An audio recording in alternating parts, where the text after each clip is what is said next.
परियोजना के ढांचे के भीतर, विशेष रूप से इस क्राउड इन्वेस्टिंग परियोजना के भीतर 3-5 वर्षों में क्या किया जाएगा? इस अवधि में आप एक एमवीपी न्यूनतम व्यवहार उत्पाद बना सकते हैं। संक्षेप में, इसे रूसी में रखने के लिए एक ब्रेक इवन बिजनेस सेल जो हमारे द्वारा स्थापित प्रक्रियाओं के कारण आत्मनिर्भर होगा, और ये वास्तव में एयरशिप का विकास, उत्पादन और संचालन है।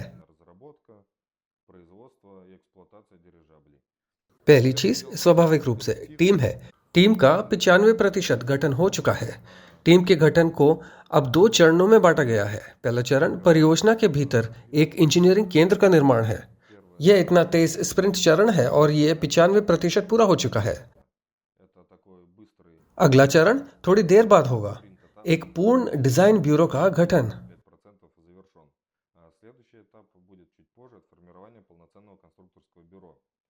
पहले से शुरू हो चुके उपकरणों से बड़े आकार के उपकरणों के डिजाइन और निर्माण के लिए यह आवश्यक होगा। इसलिए मैं अब टीम में वापसी करूंगा। खैर, यहाँ एक इंजीनियरिंग केंद्र है जो बाद में एक पूर्ण डिजाइन ब्यूरो में बदल जाता है। पहला कदम स्वाभाविक रूप से टीम है। और अब उपकरण इंजीनियरिंग सेंटर में बनाया जा रहा है। एक वैज्ञानिक और तकनीकी परिषद आयोजित की गई थी। वैज्ञानिक और तकनीकी परिषद में हमने तय किया कि पहला उपकरण सबसे पहले बहुत जल्दी और दूसरा यथासंभव किफायती रूप में सामने आना चाहिए। खैर, क्योंकि आप इसे सस्ता नहीं कह सकते, इसलिए इसे सस्ते में बनाने की कोशिश की आवश्यकता नहीं है। वास्तव में आपको कुशलतापूर्वक लेकिन आर्थिक रूप से निर्माण करने की आवश्यकता है। हम इस निष्कर्ष पर पहुंचे कि यदि हमने पहले सम्मेलन में कहा था कि पहले उपकरण के लिए अलग से एक बोट हाउस बनाया जाएगा, फिर वास्तविकता का सामना करें तो यह भूमि अधिग्रहण है। यह भूमि को परिचालन में लाना है, यानी यह प्रशासनिक और कागजी कार्यवाही का एक समूह है। फिर यह डिजाइन, निर्माण, और जब तक यह सब खत्म हो जाएगा, भगवान ने चाहा, यह बोट हाउस 3 साल में वहां दिखाई देगा। और 3 साल के बाद उपकरण को उठाना उतना दिलचस्प नहीं है जितना 1 साल के बाद उठाना। और इसे 1 साल में बढ़ाने के लिए उसे मौजूदा बुनियादी ढांचे का उपयोग करना होगा।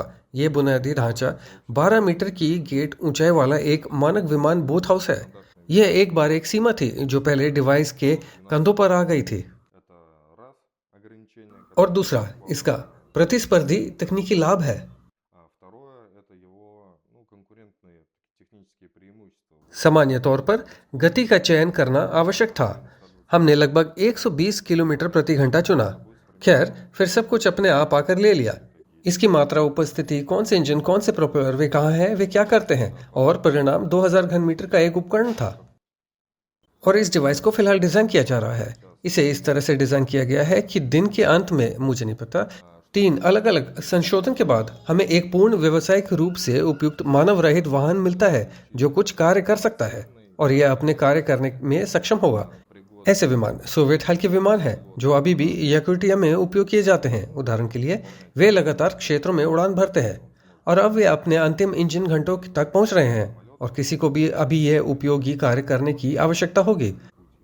ऐसा लगता है कि AN2 को हवाई जहाज कहा जाता है और अब वे अपने अंतिम इंजन घंटों तक पहुंच रहे हैं और किसी को भी अभी यह उपयोगी कार्य करने की आवश्यकता होगी। और सबसे अधिक संभावना है कि यह उपकरण इसे करने में सक्षम होगा।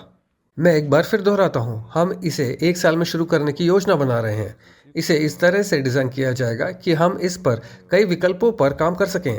यह एक संयुक्त गंडोला और एक अलग गंडोला और इंजन गंडोला है। ये 2 रोटरी प्रोपेलर या एक मेन प्रोपेलर प्लस 2 थ्रस्टर है। सामान्य तौर पर यह सब पहले शेल में शामिल किया जाएगा। इसके संशोधन बनाने की सभी संभावनाएं। क्रम में सबसे पहले प्रयोगात्मक रूप से उपकरण के लिए एक बेहतर योजना विकसित करना। दूसरे, इस पर मानव रहित नियंत्रण प्रणाली का परीक्षण करना जिसे बाद में बड़े उपकरणों पर उपयोग किया जाएगा। लेकिन यहाँ जो कुछ हुआ वह यह है कि हाल ही में एक छोटा उपकरण बनाने का निर्णय लिया और जैसे कि वादिम जुब्केविच ने आज कहा, यह क्षेत्र जनवरी में शुरू हो जाएगा। इस डिवाइस पर कंट्रोल सिस्टम विकसित किया जाएगा। ये वे हवाई जहाज हैं जो पहले बनाए गए थे और वे हवाई जहाज जो अब भी इंग्लैंड, चीन, अमेरिका के सहयोगियों द्वारा बनाए जा रहे हैं। इन सभी ने ड्रोन बूम होने से थोड़े पहले डिजाइन करना शुरू कर दिया था और उन्होंने उन प्रणालियों को इसमें शामिल नहीं किया था, उनके निर्णय जो अब सक्रिय रूप से विकसित हो रहे हैं। यह निर्णय लिया गया कि एक बहुत छोटा सा उपकरण बनाया जाए और अब उस पर सभी नियंत्रण प्रणालियों का परीक्षण किया जाए ताकि इस उपकरण पर एक प्राकृतिक तैयार प्रणाली स्थापित की जा सके ताकि इसे नुकसान भी ना हो। परिणाम स्वरूप हमें ये ड्रोन विशेषताओं के साथ मिलता है। वे अभी भी अस्थायी हैं। यह 500 किलोमीटर के लिए 500 किलोग्राम है। प्रबलित कंक्रीट में वह यही करेगा।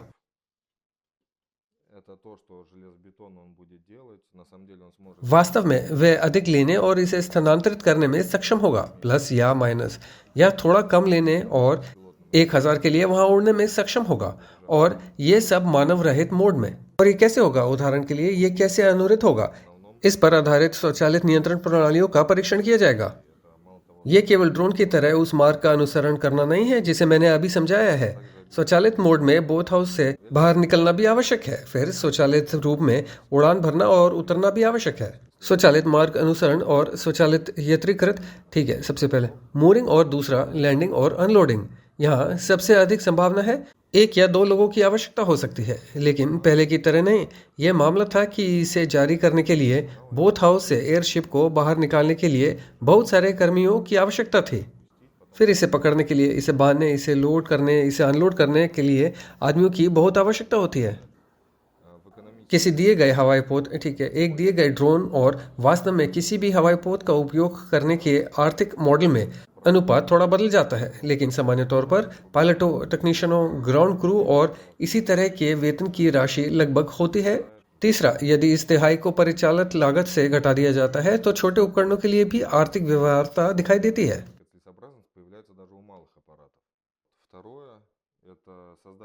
दूसरा, एक गंभीर बड़े उपकरण का निर्माण है। इस तरह संयुक्त विचार से हम इस नतीजे पर पहुंचे कि अब हम इस परिवार के उपकरण बना रहे हैं। दूसरे उपकरण का आगे का इतिहास भी तैयार किया जाएगा।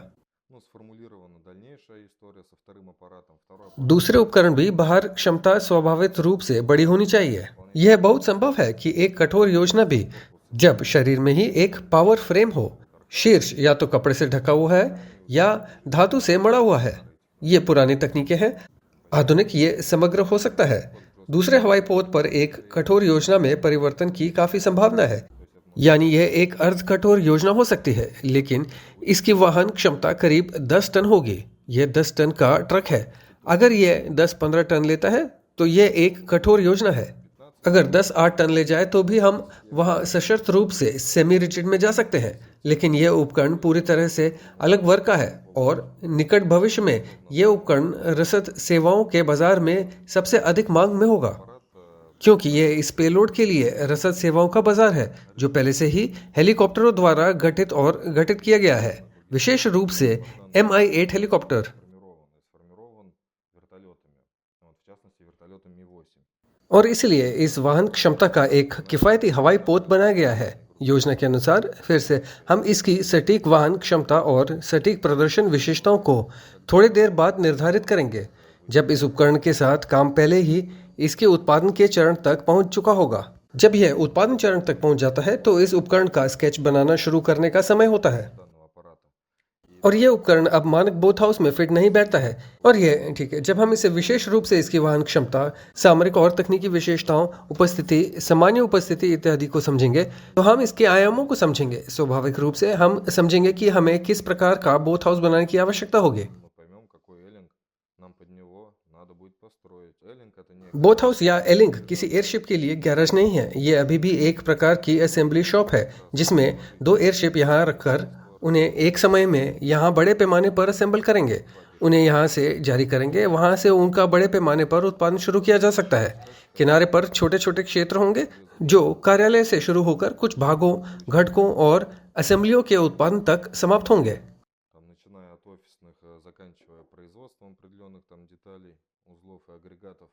ये एलिंग बनाने की योजना है। यदि 6 महीने में हम इस उपकरण का विकास शुरू करते हैं, 1 साल में हम पहले ही समझ जाएंगे कि इस प्रकार के एलिंग की आवश्यकता है और इसका निर्माण शुरू कर देंगे।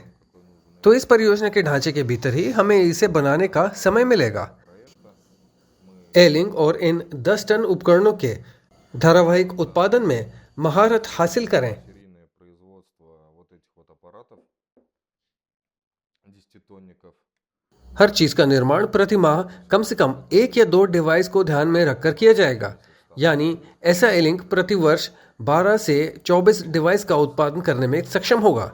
10 टन के इस उपकरण की कीमत Mi-8 हेलीकॉप्टर के आसपास रखने की योजना है।